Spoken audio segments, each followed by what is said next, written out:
Hello friends, welcome to our channel. ఈరోజు మరో ఒక పర్సన్ గురించి మనం ఈ వీడియోలో తెలుసుకోబోతున్నాం. సో అది ఎవరు అంటే ప్రస్తుతం ట్రెండ్ అవుతున్న ఒక వ్యక్తి గురించి. ఈ మధ్యని ఎక్కడ చూసినా కూడా సోషల్ మీడియాలో హడావిడి చేస్తున్నాయి ఆమె వీడియోలు అని చెప్పొచ్చు. ఆ వీడియోలో కనిపిస్తుంది ఒక అఘోరి. ఈ అఘోరి బాబా ఎవరు అనేది ఈ వీడియోలో తెలుసుకుందాం.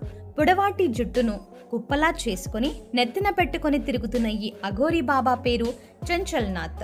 ఇంత అందంగా కనిపించే ఈమెకు సుందర సాధ్వి అని పిలవడం మొదలుపెట్టారు. అలా ఆమెకు బిరుదు కూడా ఇచ్చారు.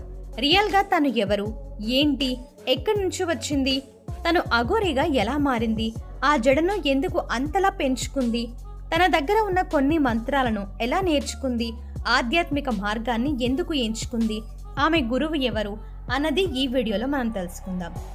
దానికంటే ముందు ఈ వీడియోకి ఒక లైక్ చేయండి. మీరు ఇచ్చే లైక్ మాకు ఎంతో సపోర్ట్నిస్తుంది అన్న విషయాన్ని దృష్టిలో ఉంచుకొని వీడియోని లైక్ చేయండి. అలాగే ఛానల్ని ఇప్పటి వరకు సబ్స్క్రైబ్ చేసుకోకపోతే వెంటనే సబ్స్క్రైబ్ చేసుకోండి. అఘోరి బాబా చంచల్నాథ్ యూట్యూబ్ వీడియోస్లలో మీరు చూసే ఉంటారు. స్క్రోల్ చేస్తున్న వీడియోలలో కనిపిస్తూనే ఉంటుంది. తన సోషల్ మీడియాలో వైరల్ అయిన కొన్ని వీడియోల్లో ఎక్కువగా కనిపిస్తూ ఉంటుంది. అందులో వీడియోస్ చూసుకుంటే మొదటి వీడియోలో ఆమె నేలపై కూర్చొని నిమ్మకాయను పైకి లేపుతుంది. ఇది అఘోరా చర్యల్లో ఒక భాగం. ఇలాంటివి చాలా మంది అఘోరులు చేస్తూనే ఉంటారు. దీన్ని రజోగుణం అంటారు, తమోగుణం అని మరికొందరు అంటారు. ఇలాంటి క్రియలు చాలా మంది అఘోరులు చేస్తూనే ఉంటారు. అది సర్వసాధారణం. ఇకపోతే రెండో వీడియోలో తను తిరిగేటప్పుడు ఆమెకు సంబంధించిన వీడియోలు ఏవైనా సరే వైరల్ అవుతూనే ఉంటాయి. సో ఇవన్నీ ఆమె అభిమానులు వీడియోలు పెడుతూ ఉంటారు. ఇక మూడో వీడియో వచ్చేసి తనకు ఒక అభిమాని కారు గిఫ్ట్ గా ఇస్తాడు. ఇలా తన వీడియోలు సోషల్ మీడియాలో చక్కర్లు కొట్టడం మొదలయ్యాయి.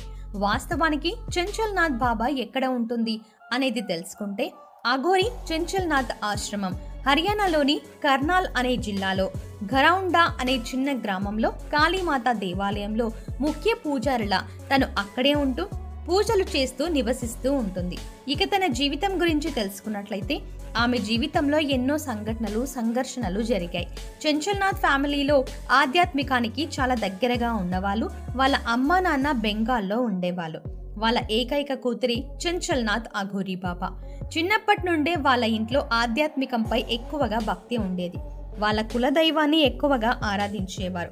అలా కులగురువుకి బాగా ఇష్టమైనది అర్పించాలి అని వాళ్ళ ఇంట్లో ఆచారం ఉండేది. అలా ఆమెకు వాళ్ళ కులదైవానికి కాళికామాత కోసం ఆమెను అర్పించారు. అంటే ఆమెను 7 ఏళ్ల వయసులోనే అక్కడ కులగురువు దగ్గర వదిలేశారు. అలా కులగురువు దగ్గర ఉండి తను అన్ని విద్యలు నేర్చుకుంది. ఆధ్యాత్మికం వైపు ఎక్కువగా అడుగులు వేసింది.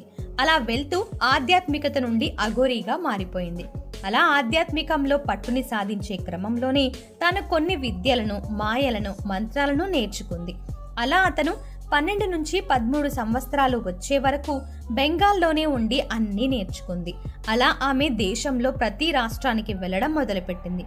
అన్ని రాష్ట్రాల్లో తిరుగుతూ అన్ని సాంప్రదాయాలని చూస్తూ సాధు సంతులతో తను సాన్నిహిత్యంలో ఉండి తన సాధనను ఇంకా ఇంప్రూవ్ చేసుకుంది.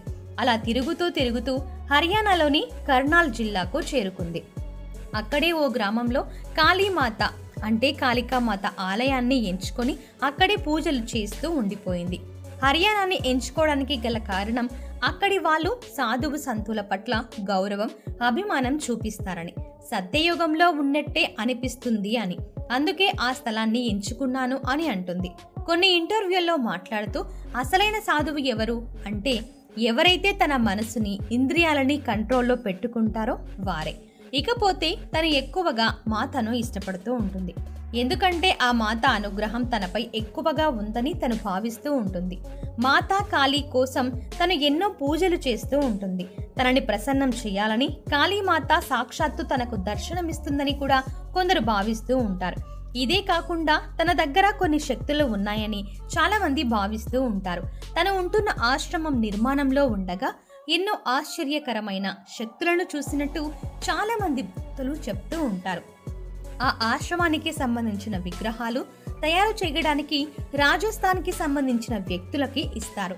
వాళ్ళు అక్కడికి రాకముందే వాళ్ళ కలలో ఆ ఆశ్రమానికి సంబంధించిన దృశ్యాలు కనిపించేవట. అలా వాళ్ళు ప్రతిరోజు ఆశ్రమానికి సంబంధించిన కళలనేవి వస్తూ ఉండేవట. కానీ వాళ్ళని అడిగినప్పుడు మేము జీవితంలో ఎప్పుడూ కూడా ఈ ఆశ్రమానికి రాలేదు, కానీ మా కలలో మాత్రం వచ్చేది అన్నారు. పడుకోవడానికి ముందే కలల్లో కనిపిస్తూ ఉండేదట. అలా కొన్ని రోజుల తర్వాత ఆ విగ్రహాన్ని తీసుకొని వచ్చినప్పుడు ఆ విగ్రహాన్ని లేపడానికి 40 మంది పట్టి లేపినా కూడా లేవలేని స్థితిలో ఉంటుందట. చూడ్డానికి బరువు లేని విగ్రహం. బరువు లేనప్పటికీ వాళ్ళు ఎంత ప్రయత్నం చేసినా అది పైకి లేవలేదు. అప్పుడు అందరూ కలిసి చెంచల్నాథ్ బాబా దగ్గరికి వెళ్లారు. అప్పుడు చెంచల్ బాబా ఇలా అంటుంది, మీరు కాళ్లకు చెప్పులు వేసుకోవడం వల్ల ఆ విగ్రహం లేవట్లేదు, మీరు వాటిని తీసేయండి అని అంది. అలా చేసిన తర్వాత నలుగురు లేపడంతో ఆ విగ్రహం లేస్తుంది. ఇదే కాకుండా మరో సంఘటన కూడా జరిగింది. విగ్రహ ప్రతిష్ఠ చేసిన తర్వాత ప్రాణ ప్రతిష్ఠ చేస్తారు. అలా చేయడానికి ముందు మాతకు కళ్ళకి గంతలు కడతారు. అలా చేసిన ప్రతిసారి ఆ విగ్రహం ముందు అద్దం పెట్టి మాతా కళ్ళకు ఉన్న పట్టీలు విప్పినప్పుడు అద్దం పగిలిపోతుంది. ఇలాంటివి కొందరు నమ్ముతారు, కొందరు నమ్మరు. అలా విప్పిన పట్టీలని చెంచల్ బాబా చేతిలో పెడతారు. ఆమె తన దగ్గర కొన్ని రోజులు పెట్టుకుంటుంది. అయితే అక్కడ ఈ సంఘటన జరిగే ముందు చాలా మంది జనాలు అక్కడే ఉంటారు. అందులో ఒక అమ్మాయికి చిన్నప్పటి నుండే కళ్ళు లేవు, అంటే గుడ్డిది. అఘోరీ చెంచల్ బాబా ఆ కట్టిన బట్టను ఆ అమ్మాయి కళ్ళకు స్పర్శ చెయ్యగానే కళ్ళు వచ్చేస్తాయి. దీనికి సంబంధించినవి కూడా కొన్ని వీడియోలు సోషల్ మీడియాలో వైరల్ గా మారిన విషయం అందరికీ తెలిసిందే. ఇదే కాకుండా ఆ గుడికి సంబంధించిన మరికొన్ని విషయాలు బయటపడ్డాయి. ఆ గుడిలో ఉన్న కాళికామాత తన స్వరూపాన్ని ఒక రోజులో 3 సార్లు మారుస్తుందని చెంచల్ బాబా నమ్ముతుంది, భావిస్తుంది. ఇలా చాలా విషయాలు బయటపడ్డాయి. ఇదే కాకుండా ఆమెను సోషల్ మీడియాలో చూసిన ప్రతిసారి తన రూపంతో కావచ్చు, ఆయన తన హావాభావాలతో కావచ్చు కట్టిపడేస్తూ ఉంటుంది. ఆమెను చూడాలని చాలా మంది తపిస్తూ ఉంటారు. చూసిన వీడియోనే మళ్ళీ మళ్ళీ చూస్తూ ఉంటారు. ఒక పెద్ద సాధువు, అంటే ఆమె ఒక పెద్ద సాధువు. ఆమె చేసే పనులను చాలా మంది ఇష్టపడుతున్నారు. ఆమె ఎప్పుడు తిన్నా కూడా కపాలంలోనే తింటుంది. ఎప్పుడు తన దగ్గర ఒక కపాలం అనేది ఉంటుంది. ఆ కపాలం చూసినప్పుడు చాలా డిజైన్ గా, నీట్ గా ఉంటుంది. చాయ్ నుండి నీళ్ళ వరకు, తిండి వరకు మొత్తం ఆ కపాలంలోనే కానిచ్చేస్తుంది. ఇదే కాకుండా ఆమె జుట్టు గురించి ఎంత చెప్పినా తక్కువే. ఆమె నాగ సంప్రదాయం నుంచి వచ్చిన అమ్మాయి కాబట్టి అవి చెవి కుండలీలు రౌండ్ ఆకారంలో ఉంటాయి. ఆమె తలకు ఆయిల్ పెట్టే వీడియోలు కూడా వైరల్ అయ్యాయి. ఆమె జడ 7 ఫీట్ల వరకు ఉంటుందని చెప్తున్నారు. ఆ వెంట్రుకలని ఆమె నెలకొకసారి మాత్రమే వాష్ చేస్తుందని, అదే కాకుండా వాటిని భస్మంతో చుట్టూ తిప్పేస్తుందని. ఇవన్నీ చెంచల్ బాబాకు సంబంధించిన విషయాలు. అయితే ఈ వీడియో గనక మీకు నచ్చినట్టయితే లైక్ చేయండి. మరిన్ని ఇలాంటి ఇంట్రెస్టింగ్ అండ్ లేటెస్ట్ అప్డేట్స్ కోసం వెంటనే మన ఛానల్ని సబ్స్క్రైబ్ చేయండి. Thanks for watching.